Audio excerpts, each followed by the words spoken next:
जय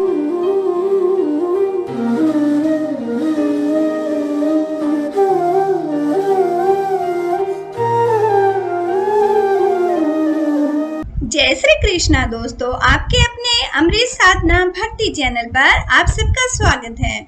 दोस्तों, आज की इस वीडियो में हम अजा एकादशी के बारे में संपूर्ण जानकारी आप लोगों के लिए लेकर आए हैं। इस एकादशी का पौराणिक महत्व क्या है, इस एकादशी के व्रत की तिथि क्या रहेगी, शुभ मुहूर्त क्या रहेगा, पूजा की विधि क्या है और व्रत कथा क्या रहेगी, इस सब के बारे में एक एक करके हम आपको जानकारी देने वाले हैं। और उम्मीद करते हैं दोस्तों की वीडियो आप लोगों को जरूर पसंद आएगी। दोस्तों, चैनल पर अगर आप पहली बार वीडियो देख रहे हैं तो चैनल को सब्सक्राइब जरूर कर लीजिएगा और साथ ही जो घंटी का निशान है इसको भी आप दबा दीजिएगा ताकि चैनल पर जो भी वीडियो अपलोड की जाए उसका नोटिफिकेशन सबसे पहले आप लोगों को मिल सके। दोस्तों, भादो मास के कृष्ण पक्ष की एकादशी को अजा एकादशी कहा जाता है। भगवान विष्णु को यह तिथि अत्यंत प्रिय होती है और हमारे हिंदू धर्म में एकादशी के व्रत को सब व्रतों का राजा कहा जाता है। दोस्तों, सनातन हिंदू धर्म में एकादशी का विशेष महत्वपूर्ण स्थान होता है। शास्त्रों के अनुसार हर वैष्णव को एकादशी का व्रत अवश्य ही करना चाहिए। अगर आप व्रत किसी वजह से नहीं भी रख पाते हैं तो कुछ जो विशेष नियम होते हैं, जो कार्य हमें करने चाहिए या जो कि हमें नहीं करने चाहिए, उनके बारे में आपको विशेष जानकारी अवश्य होनी चाहिए। क्योंकि दोस्तों, अगर आपका शरीर स्वस्थ नहीं है या किसी और वजह से व्रत को आप नहीं कर पा रहे हैं तो आप अपने धर्म के संस्कारों को तो एटलीस्ट जिंदा रख सकते हैं। उनको अपनाकर, उनको निभाकर अपनी संस्कृति की आप रक्षा कर सकते हैं और साथ ही अपनी मनोकामना भी आप पूर्ण कर सकते हैं, भगवान का विशेष आशीर्वाद पा सकते हैं। तो दोस्तों, अगर आप लोग भगवान के प्रति समर्पित हैं, भगवान के प्रति श्रद्धा रखते हैं तो इन कुछ विशेष नियमों का पालन हमें अवश्य करना चाहिए। और दोस्तों, चैनल पर हमने वीडियो अपलोड की हुई है एकादशी के व्रत में हमें क्या करना चाहिए और क्या हमें नहीं करना चाहिए, दोनों से ही संबंधित अलग अलग वीडियो आपको चैनल पर मिलेंगी। अगर आप लोग देखना चाहते हैं तो उनको भी जरूर आप देख लीजिएगा।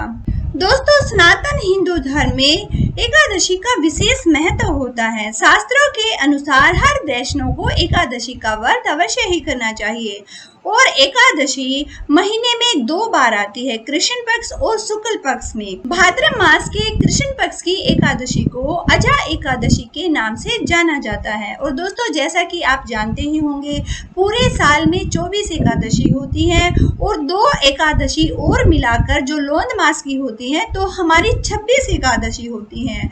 और इस साल की जो अजा एकादशी है 3 सितंबर को इसका व्रत रखा जाएगा। सनातन धर्म में एकादशी के व्रत को सर्वश्रेष्ठ व्रत माना गया है। इसको सभी मनोकामनाओं को पूर्ण करने वाला व्रत कहा जाता है। इस दिन जगत के पालनकर्ता श्री हरि भगवान विष्णु की पूजा अर्चना विशेष रूप से की जाती है और साथ ही माता महालक्ष्मी का भी पूजन किया जाता है। दोस्तों, भगवान विष्णु को यह तिथि अत्यंत प्रिय होती है। तो आइए अब हम अजा एकादशी के शुभ मुहूर्त, पूजा विधि और व्रत कथा के बारे में जान लेते हैं। दोस्तों, अजा एकादशी 3 सितंबर 2021 को रहेगी और एकादशी तिथि का प्रारंभ होगा 2 सितंबर 2021 गुरुवार की सुबह 6:21 से और एकादशी तिथि की समाप्ति होगी 3 सितंबर 2021 शुक्रवार की सुबह 7:44 पर। और दोस्तों, अजा एकादशी का पारण आपको करना है 4 सितंबर 2021 दिन शनिवार को सुबह 5:30 से लेकर 8:23 तक अजा एकादशी के पारण का शुभ मुहूर्त रहेगा। तो दोस्तों, ये तो हो गया व्रत का शुभ मुहूर्त और पारण। और दोस्तों, आइए अब हम इस व्रत की कथा और क्या कुछ हमें विशेष रूप से पूजा में करना चाहिए उस सब के बारे में जानेंगे। इस दिन सुबह स्नान आदि से निवृत्त होकर स्नान करने के बाद साफ स्वच्छ वस्त्र धारण आपको करनी चाहिए और अपने घर के मंदिर की साफ सफाई करके पूर्व दिशा की तरफ एक चौकी आपको लगा लेनी है। उस पर पीला या लाल कपड़ा बिछाकर भगवान विष्णु और माता महालक्ष्मी की मूर्ति आपको स्थापित करनी है और भगवान विष्णु का गंगा जल से अभिषेक अवश्य ही करना है। पुष्प और तुलसी अर्पित करने के बाद भगवान विष्णु की आरती भी अवश्य करनी है। और दोस्तों, अगर आप व्रत नहीं कर रहे हैं तो इतना पूजन आपको करना ही करना है। और व्रत अगर आप कर रहे हैं तो आपको अपने व्रत का संकल्प लेना है। उसके बाद भगवान को सात्विक चीजों का आपको भोग लगाना है और एकादशी व्रत की कथा और आरती आपको अवश्य ही करनी है। पुरानी कथाओं के अनुसार भगवान विष्णु के भोग में तुलसी को जरूर शामिल करना चाहिए, क्योंकि दोस्तों बिना तुलसी के भगवान विष्णु भोग को स्वीकार नहीं करते हैं। तो दोस्तों, आप चाहे भगवान के भोग में फल, मेवे, मिष्ठान कुछ अर्पण नहीं कर पाते हैं तो सिर्फ 2 तुलसी पत्र भी आप भगवान के अर्पण करके उनका आशीर्वाद पा सकते हैं। और ध्यान रखिएगा दोस्तों कि आप पूरे दिन निराहार रहकर शाम को फल ग्रहण कर सकते हैं। अपने व्रत का अगर आप संकल्प करते हैं तो उसमें निर्जल व्रत या फलाहारी 2 प्रकार से ही व्रत का संकल्प आप कर सकते हैं। दोस्तों, अगर आपका स्वास्थ्य पूर्ण रूप से सही है, उत्तम है, तो आप निर्जल व्रत रख सकते हैं, अन्यथा आपको फलाहारी व्रत कर लेना चाहिए। दोस्तों, व्रत में कथा के बाद आरती आप अवश्य कीजिएगा, क्योंकि किसी भी व्रत को आरती से ही समापन संपूर्णता प्राप्त होती है। और रात्रि में अगर आप लोग जागरण कर सकते हैं तो बड़ा ही उत्तम है, नहीं तो दोस्तों आप दिन भर में भगवान का ध्यान जरूर करते रहिएगा। और एक मंत्र हम आपको बता रहे हैं, ओम नमः भगवते वासुदेवाय, ओम नमः भगवते वासुदेवाय। इस महामंत्र का आप मन ही मन जाप कर सकते हैं। और दोस्तों, सुबह और शाम में रुद्राक्ष की माला पर 108 बार इसका अगर आप जप कर लेते हैं तो आपकी जो कोई भी मनोकामना है अवश्य ही पूर्ण होती है। और दोस्तों, अगर संभव हो सके तो रात्रि जागरण कीजिएगा, भगवान के स्तोत्रों का पाठ कीजिएगा, विष्णु सहस्त्र नाम, मधुरा अष्टक, नंद कुमार अष्टक, इन उत्तम स्तोत्रों का आप पाठ या श्रवण करके महान पुण्य को प्राप्त कर सकते हैं। और आइए दोस्तों, अब हम अजा एकादशी की जो पुरानी कथा है उसका श्रवण कर लेते हैं। और दोस्तों, कथा का श्रवण या पाठ करने से पहले सबसे पहले गणपति जी को प्रणाम कीजिएगा। उसके बाद श्री हरि को नमस्कार करते हुए कथा का पाठ या श्रवण कीजिएगा। तो बोलिए गणपति महाराज की जय हो। ओम गम गणपतिये नमः।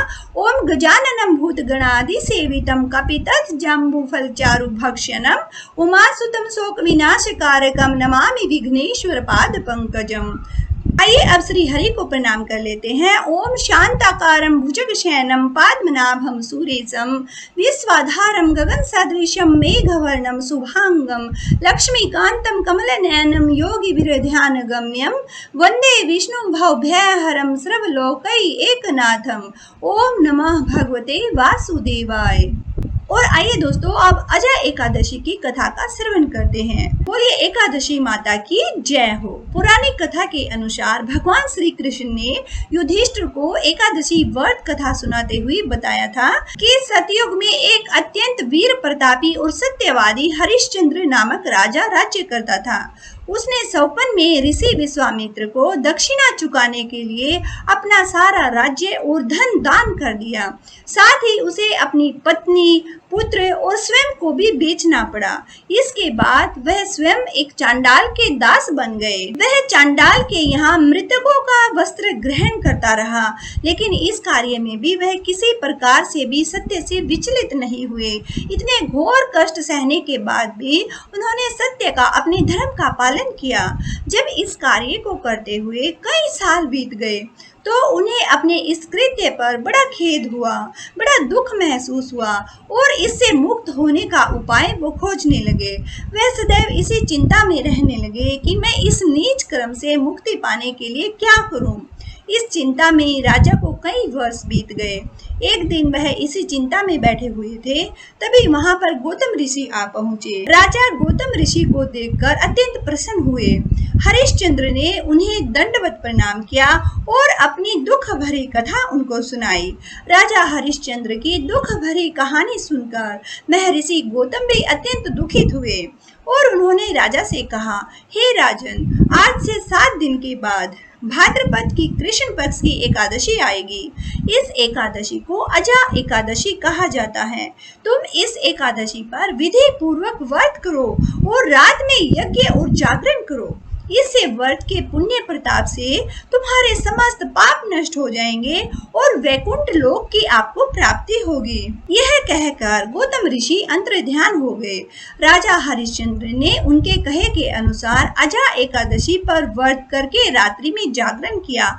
इस व्रत के प्रभाव से राजा के सभी पाप नष्ट हो गए और उन्होंने ब्रह्मा विष्णु महेश को अपने समक्ष पाया और अपने मृतक पुत्र को जीवित पाया और अपनी पत्नी को राजसी वस्त्र और आभूषणों से परिपूर्ण देखा। व्रत के प्रभाव से राजा को पुनः अपने राज्य की प्राप्ति हुई। अजा एकादशी के प्रभाव से राजा के समस्त पाप नष्ट हो गए।